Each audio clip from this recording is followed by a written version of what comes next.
عن أبي هريرة رضي الله عنه قال قال رسول الله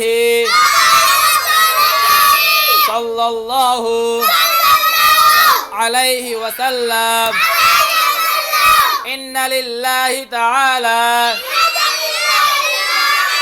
99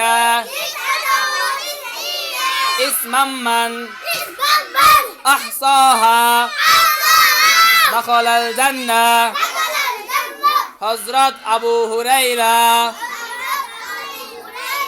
রাদিয়াল্লাহু আনহু হইতে বর্ণিত তিনি বলেন যে রাসূলুল্লাহ সাল্লাল্লাহু আলাইহি ওয়াসাল্লাম বলিয়াছেন আল্লাহ তাআলার 99টি নাম আছে